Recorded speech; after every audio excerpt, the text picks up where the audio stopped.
రేవంత్ రెడ్డి గారు ముఖ్యమంత్రి అయినాడు ఏం చెప్పిండు? మీరు డిసెంబర్ 9 నాడు నేను వస్తున్నా, ఉరకండి మీరు బ్యాంకుకి, ఉరుకులు పరుగుల మీద పోయి లోన్ తీసుకోని వాళ్ళు ఉంటే తెచ్చుకోండి, 2 లక్షల రుణమాఫీ నేను చేస్తా డిసెంబర్ 9కి అని మనం అడగలేదు, ఆయననే చెప్పిండు. మరి వాళ్ళ డిసెంబర్ 9 పోయింది, జనవరి 9 పోయింది, ఫిబ్రవరి 9 పోయింది, మార్చి 9 పోయింది, ఇంకో వారం రోజుల్లో ఏప్రిల్ 9 వస్తున్నది. రైతులను అడుగుదాం మనం, అయ్యా మేము అడగలేదు, డిసెంబర్ 9 చెయ్యి అని మెడ మీద కత్తి పెట్టలేదు. రేవంత్ రెడ్డి గారే చెప్పిండ్రు 2 లక్షల రుణమాఫీ చేస్తా అన్నాడు. కానీ ఇలా ఏం జరుగుతున్నది? రైతుల్లో ఏం చర్చ జరుగుతున్నది? అవే బ్యాంకులు రుణమాఫీ జరగలేదని చెప్పి, లోను కట్టలేదని చెప్పి నోటీసులు పంపుతున్నారు, ఆస్తులు జప్తు చేస్తామని చెప్పి ఇవాళ బెదిరించే పరిస్థితి వచ్చింది. అందుకే నేను అంటా ఉన్నా, నల్గొండ పార్లమెంటు పరిధిలోని రైతన్నలకు నేను విజ్ఞప్తి చేస్తా ఉన్నా, డిసెంబర్ 9 నాడు 2 లక్షల రుణమాఫీ జరిగిన వాళ్ళందరూ, 2 లక్షల రుణమాఫీ పొందిన వాళ్ళందరూ కాంగ్రెస్ పార్టీ కోటేయండి, మిగతా వాళ్ళందరూ కంచర్ల కృష్ణారెడ్డి గారు కోటేయండి అని నేను విజ్ఞప్తి చేస్తా ఉన్నా. మోసపోయిన వాళ్ళు మా కోటేయండి, నిజంగా రుణమాఫీ అయిన వాళ్ళు కాంగ్రెస్ కోటేసుకోండి. ఏం ముఖం పెట్టుకుని అడుగుతారండి కాంగ్రెస్ వాళ్ళు ఓట్లు? రుణమాఫీ చేయలేదు, కనీసం రైతు బంధు ఇయ్యలేదు. మనం 10 రోజుల్లో ఇచ్చేది 7,600 కోట్లు, 10 రోజుల్లో టకా టకా టకా టకా వచ్చేది, టింగు టింగు టింగు అని ఫోన్లు మోగేది. 10 రోజుల్లో కడుపుల చల్ల గదలకుండా రైతు బంధు ఖాతాల్లో పడేది 70 లక్షల రైతుల ఖాతాల్లో. ఇవాళ 110 రోజులు అయింది, పడ్డదా రైతు బంధు? వచ్చిందా? రాలేదు. ఇంకా కూడా చాలా గ్రామాల్లో రైతులు కుత కుత ఉడుకుతున్నారు. ఎందుకు? రైతు బంధు అయ్యరు, డబ్బులు ఇయ్యరు. మీదికెళ్ళి ఇక్కడ ఒక మంత్రి కోమటిరెడ్డి అంటాడు, రైతు బంధు అడిగితే చెప్పుతోని కొట్టండి అంటాడు. అందుకే నేను నల్గొండ జిల్లా ప్రజలకు విజ్ఞప్తి చేస్తా ఉన్నా, రైతు బంధు అడిగితే చెప్పుతోని కొట్టమన్న కోమటిరెడ్డి గారి అహంకారానికి ఓటుతో వేటు వేయండి, ఓటు అనే చెప్పుతో నిలదీయండి, గట్టిగా కొట్టండి అనే మాట విజ్ఞప్తి చేస్తా ఉన్నా. ఒక మంత్రి ఏమో చెప్పుతోని కొట్టండి అంటాడు, ఇంకో మంత్రి ఉత్తమ్ కుమార్ రెడ్డి ఏమో రైతు బంధు దుబారా అంటాడు.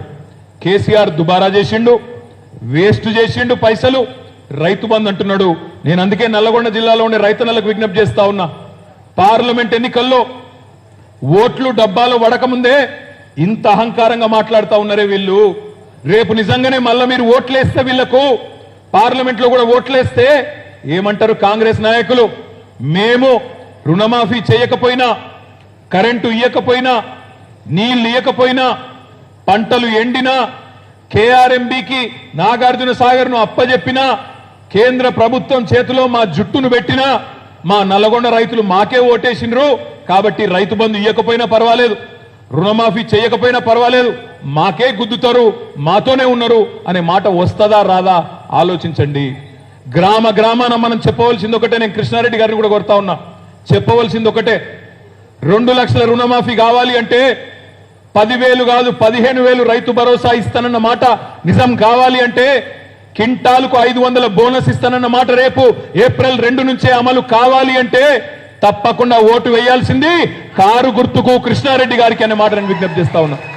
మళ్ళొక్కసారి కాంగ్రెస్ కే ఓటేసి ఇది కావాలా అది కావాలంటే కాంగ్రెస్ వాళ్ళు సింపుల్ గా ఒకటే మాట అంటారు, మేము చేసినా చేయకపోయినా మీరు మాకే గుద్దుతున్నారు కాబట్టి మేము చెయ్యం అని చెప్పి మళ్ళీ 5 ఏళ్ళు తప్పించుకొని తిరుగుతారు తప్ప పని చెయ్యరు అనే మాట నేను విజ్ఞప్తి చేస్తా ఉన్నా.